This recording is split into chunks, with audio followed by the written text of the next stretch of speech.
abraço para você. Aqui é Pastor Carlos Hertel, está falando com você e nós estamos aí no próximo bloco, né? A partir de agora, nos momentos finais desse estudo, o fim dos tempos, a partir do arrebatamento dentro de uma visão pré-milenista, pré-tribulacionista. Hoje nós vamos falar um pouquinho, no episódio anterior, né? Nós falamos sobre as bênçãos que aconteceriam do governo, as bênçãos físicas de cura, né? Justiça, equidade, etc. e tal. Hoje eu quero falar com você um pouquinho sobre as bênçãos espirituais que acontecerão, ou que estará derramado sobre a terra nesse período do milênio, né? Já no finalzinho do milênio, antes um pouco do Armagedon, que a gente vai falar no próximo episódio. Então, nesse episódio das bênçãos espirituais sobre a terra, o primeiro destaque aqui é de que o Espírito Santo vai estar presente, né? Ou seja, a forma como o Espírito Santo de Deus agiu no Antigo Testamento é diferente da que age nos dias de hoje na graça. Com o arrebatamento, o Espírito Santo, então, a forma como ele vai trabalhar volta a agir como antes no Antigo Testamento, embora ele seja Deus. O Espírito Santo de Deus tem liberdade. Em alguns momentos na história do Antigo Testamento, ele agiu de forma poderosa, sobrenatural, né? Extremamente incisivo, tocando, ajudando, tomando conta, né? E realmente enchendo pessoas com a sua presença e assim fazendo diferença. Vários dos heróis da Bíblia do Antigo Testamento evidenciam isso. Já no Novo Testamento e de lá para cá, nós vemos que alguns crentes, né, embora o Espírito Santo seja prometido e se cumpriu, porque toda a terra, né, receberia, todos se encheriam da glória dele, a parte desse entendimento também acabará acontecendo de uma forma nova depois do milênio, porque já terá passado o arrebatamento, né, já estará no final praticamente desse período de 1000 anos, então com reino de justiça. Se haverá reino de justiça, então evidentemente Deus estará presente na sua essência, como Deus Filho, né, e como Espírito Santo de Deus também, que sempre age de forma extraordinária. Então ele continuará a agir na terra, conforme o Antigo Testamento. Lá em Isaías 44, verso 3, a palavra do profeta dizia, né, porque derramarei sobre o sedento as torrentes sobre a terra seca, derramarei o meu espírito sobre tua posteridade e a minha bênção sobre os teus descendentes. Ainda em Ezequiel 36, 27, o outro profeta também declara, porei dentro de vós o meu espírito e farei que andeis nos meus estatutos, guardeis os meus juízos e observeis. Ainda em Ezequiel 37, verso 14 também fala sobre o Espírito Santo que viria sendo derramado, né, sobre a terra. Porém, vós o meu Espírito e vivereis e vos estabelecerei na vossa própria terra. Então sabereis que eu, o Senhor, te disse isso e fiz. Todos os textos são referidos aí principalmente ao povo judeu, né? Então é uma prova da existência desse elo de ligação, dessa escolha, né, primária dos primogênitos da fé.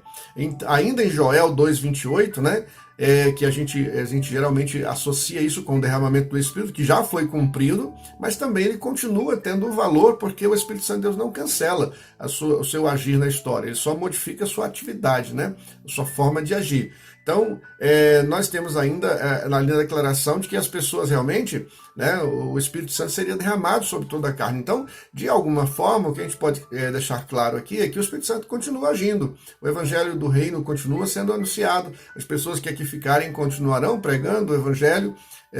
O que ficar, que não for arrebatado, evidentemente, líderes, membros, pessoas se arrependerão, muitos se arrependerão, terão que pagar um preço alto, né, para poder ter acesso à salvação, já não mais agora da forma como nos dias de hoje, não bastará apenas confessar Jesus e pronto, não, haverá um processo mais demorado, às vezes até tendo que pagar por conta da perseguição, esse processo. Mas no período do reino milenar, não. Aí nesse período do reino milenar, nós estamos aí vendo exatamente que há um governo, né?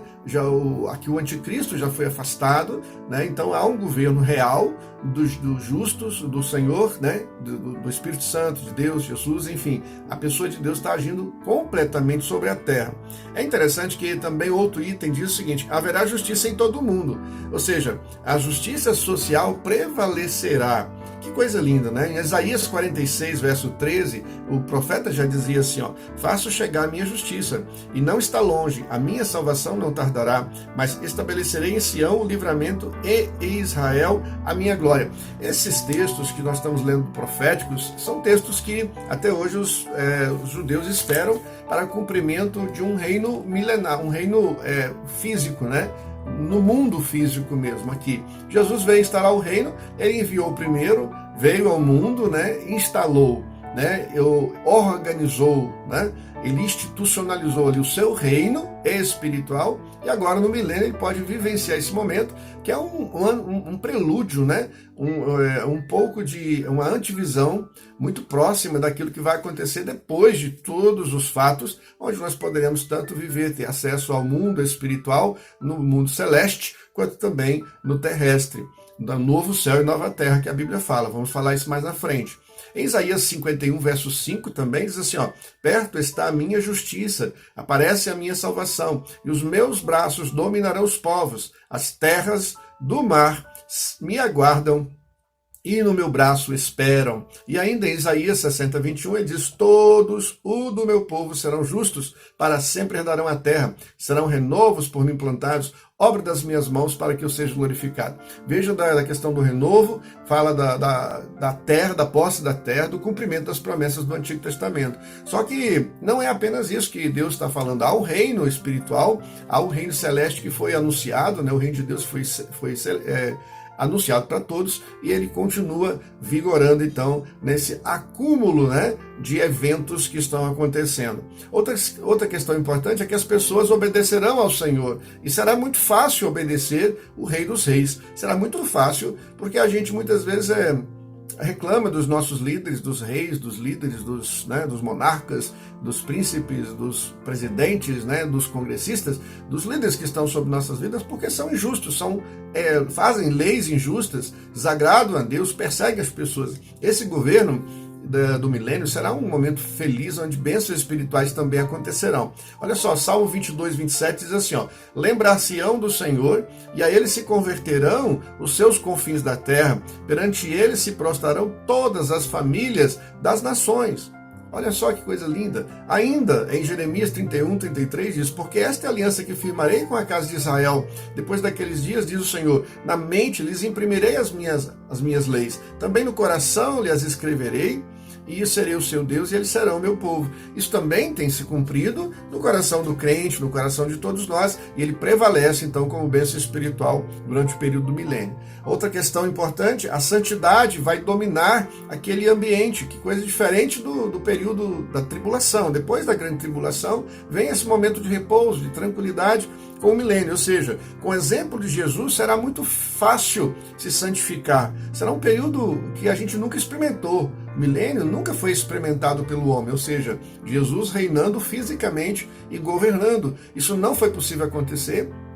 Isso vai acontecer nesse período agora experimental, nesse período transicional de confirmação do fim dos tempos, e que os judeus vão poder ver tudo isso, todos os salvos, todos os ímpios que estiverem vivos na época, inclusive, também viverão sob esse reino de justiça. Diz o texto em Isaías 35, versos 8 e 10, olha só: e ali haverá bom caminho, caminho que se chamará o caminho santo. O imundo não passará por ele, pois será somente para o seu povo. Quem quer que por ele caminhe não errará, nem mesmo o louco. Os resgatados do Senhor voltarão e virão a Sião com cânticos de júbilo. A alegria eterna cororá a cabeça, gozo e alegria alcançarão, e deles fugirá a tristeza e o gemido. Para a gente abreviar um pouquinho, correr um pouquinho mais com essas informações, também nós teremos o quê? Uma fidelidade que predominará. A fidelidade. Nesse período haverá realmente leis justas que incentivarão os cidadãos, as pessoas normais, a serem fiéis nas suas relações. Possivelmente nós teremos o quê? Isso afetará necessariamente o relacionamento, por exemplo, das famílias, o relacionamento das pessoas, as relações de comércio, as relações, por exemplo, digamos sociais, né? E antropológicas de um modo geral, elas serão alteradas, afetadas. Por quê? Porque teremos um rei de justiça.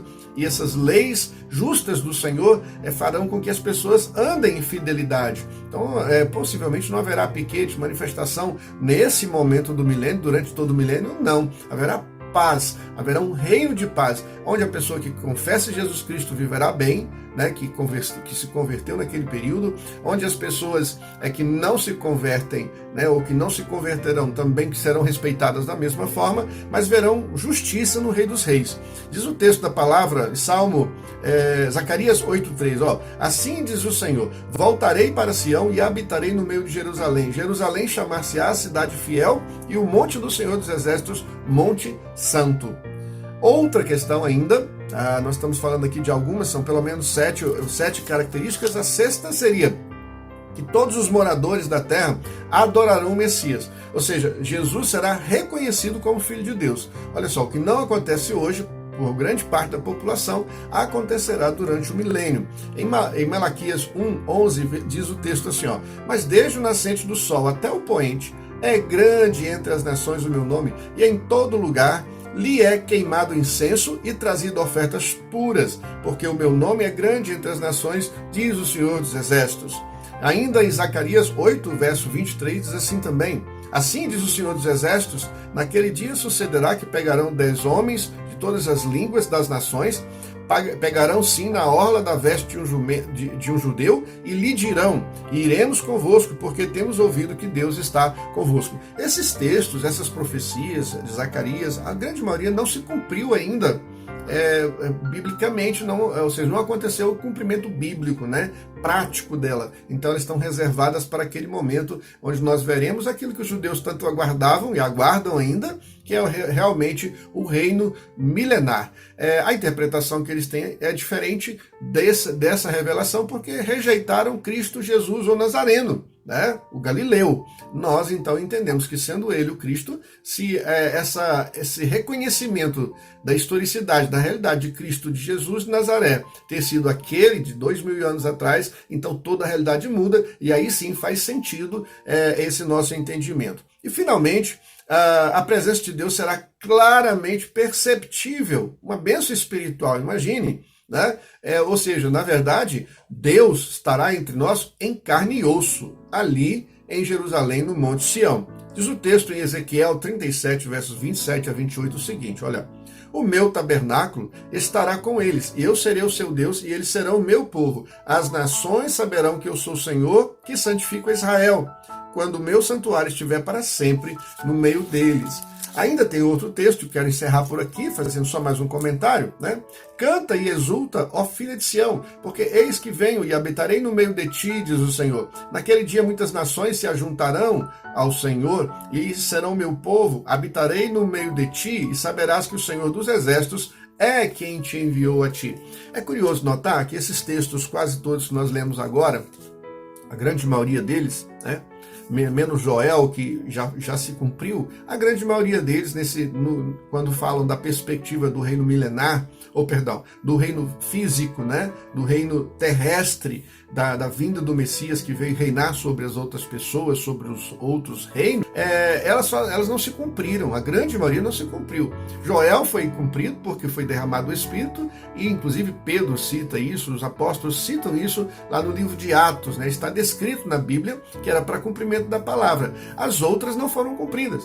É evidente que no processo do milênio, que é um reino de paz, onde Cristo reinará a partir de Sião, todos os reinos, né, os reinos continuarão com a estrutura que sobrar da grande tribulação, né, de uma espécie de governo único. Esse propósito do governo único, do anticristo, ele também tem um propósito eterno. Ou seja, quando o anticristo é destruído, né, é afastado, é dominado por Jesus, quando ele vem realmente para salvar o seu povo, nos momentos de mais angústia, em que o povo está sofrendo, no final da grande tribulação, depois de toda aquela tragédia mundial. É um processo que começa depois do arrebatamento, que até mesmo antes, né, já tem começado, e vai ampliando-se até o arrebatamento. Depois do arrebatamento vem os 3 anos e meio da parte da tribulação, aqueles dias intermediários, 70 dias, 75 nós falamos, depois vem o processo também dos outros 3 anos e meio, esses outros 3 anos e meio de grande tribulação, de perseguição, de morte às pessoas que de alguma forma confessam outra religião, a unificação de uma religião em torno de uma pessoa só e a ser adorado, que seria o Messias, esse histórico de controle, né, controle mundial, de controle do sinal da marca da besta, enfim, o mundo estará todo condicionado a um reino, a uma figura universal. Então também esse desenrolar tem um propósito histórico. Quando Jesus vem para o milênio, ele vem cumprir então o que já aconteceu. Isso demonstra o quê? A falência, né, da integridade dos seres humanos, que deixaram evidentemente escapar através do pecado, por conta da justiça, por conta, no caso, da injustiça, dos pecados cometidos, né, das leis injustas, da soberba do ser humano, enfim, das mazelas humanas. Os governantes não souberam até então aqui administrar. Só conflitos, só guerras, destruição, injustiça, maltrato aos mais fracos, né, descuido. Imagine no governo milenar, irmãos, com Jesus reinando, não haverá fome, não haverá miseráveis no meio da rua, não haverá, possivelmente, né, isso é inadmissível de pensar que poderá, por exemplo, acontecer de ter pessoas pobres, sim, evidentemente pode ser que aconteça, mas a ideia, inclusive da ideia da proposta do anticristo, a proposta que é exposta, né, é para corrigir os problemas do mundo. Então, no milênio, nós viveremos toda a proposta maligna, né, ou seja, toda a proposta enganosa, porque quando, por exemplo, o anticristo faz essa proposta de unificar, ele está tentando corrigir os problemas da Terra, e de fato precisam ser corrigidos, né? Hoje nós vemos o Papa atual, vários políticos atualmente assumindo que é necessário um líder mundial, inclusive agora com essa pandemia, é necessário já um consenso na ONU de que precisa-se de um líder, ou seja, a ONU será uma espécie de governo mundial. Já existe essa influência, já existe essa estrutura, ela só precisa ser reconhecida e é preciso que se tire, então, digamos, a autonomia dos outros países, ou eles entreguem a esta organização a sua autonomia. Hoje quem manda no mundo são os países mais ricos, né, que fazem parte dos grupos G7, G5, enfim, cada um dentro da sua estrutura, e que todos de alguma forma estão associados com a ONU. Então, havendo esse governo agora do milênio, será um governo perfeito, um governo onde não vão ter corrupção, vai haver possivelmente que vai haver a polícia, né? Vão haver os órgãos de competência, mas todos sendo de uma forma que a gente tem até dificuldade de imaginar, né? Reinando, né? Um rei justo, o Filho de Deus, um Deus vivendo e reinando na terra. Que coisa linda, que experiência maravilhosa. Evidente que para você e para mim, temos a oportunidade agora de sermos arrebatados, a nossa vinda, né, nós acompanharemos isso de camarote, como se diz, né, de uma posição muito, muito específica. É bom lembrar que no milênio nós conviveremos com os corpos glorificados, né, das pessoas que morreram com Cristo e foram arrebatados ou foram transformados, porque acontecerá isso no arrebatamento. Depois do casamento da noiva, Cristo volta, então ele vem reinar durante o milênio para encerrar o processo da grande tribulação, e nesse período do milênio nós temos um mundo desmistificado, né? Nós veremos nitidamente pessoas salvos, ressurretos, pessoas ressurretas convivendo conosco, anjos, né? Porque Jesus estará aqui, então anjos também serão, consequentemente, possivelmente, aí é um grifo meu, possivelmente serão visíveis, nós teremos os nossos olhos abertos para isso, a humanidade verá o convívio dos anjos do Senhor, da manifestação da glória de Deus e ainda das pessoas que morreram e que foram transformadas. Então, assim, é um cenário extremamente maravilhoso para a gente poder não acreditar na palavra do Senhor. Eu quero deixar aqui para você, para a gente encerrar, né, que tudo isso são conjecturas da palavra, e nós temos vivenciado agora nesses mais de 2.000 anos de história da Bíblia.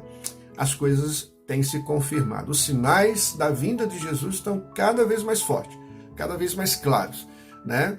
E nada melhor, nada mais pertinente do que nesse momento em que ainda estamos já há quase 90 dias, né? Já há 90 dias aproximadamente com esse processo de pandemia, desde março, estamos em maio, março, abril, maio, já quase 3 meses, a gente refletir sobre isso. Será que não estamos brincando com a vida espiritual? Se realmente essa interpretação bíblica ela for um pouquinho literal, como nós estamos estudando, se for 10ª parte disso, tem muita coisa boa para acontecer e a gente tem que estar preparado, importando sobretudo se o nosso nome está escrito no livro da vida. Se o seu nome não está escrito no livro da vida é porque você não confessou Jesus, você não se rendeu a Jesus, você não o convidou para assumir aquilo para o qual você foi criado, ou seja, o senhorio dele na sua vida. E essa é uma boa oportunidade para você pensar. Se você já é membro do corpo de Cristo, já é uma pessoa arrependida, né? Que confessou Jesus, foi batizado, enfim, já está, se sente preparado para estar no reino, se sente integrado ao reino, então agora vem o desafio. Esteja preparado para o arrebatamento. Se você não for arrebatado, o arrebatamento estiver em ordem diferente dessa que nós estamos estudando aqui, dentro dessa visão, evidentemente que todos nós passaríamos então por ou parte da tribulação ou toda a tribulação. São as 3 opções aí, basicamente, que nós temos do ponto de vista teológico. Ou antes, o arrebatamento antes, ou na metade, ou no final da grande tribulação. Qualquer que seja ela, né, exige de nós um preparo pessoal para o momento. Só que existe um outro fator, independente da volta do Senhor para levar a igreja, para arrebatar a igreja, existe também a nossa ida para o Senhor, nosso recolhimento. E esse nós não sabemos quando será. Pode ser amanhã, pode ser agora, a qualquer momento. Eu posso acabar de gravar ou nem acabar de gravar esse vídeo e morrer por conta de causas naturais, se o meu tempo acabou. Aproveite enquanto você tem tempo e reflita se o seu tempo está sendo administrado da melhor forma e está te garantindo, a partir disso, o nome escrito no livro da vida e a vida eterna. Até o próximo bloco, a gente termina. Estamos chegando ao fim, já esse aqui é o 16º, só tem mais 2 videozinhos para a gente terminar essa sequência. Deus te abençoe.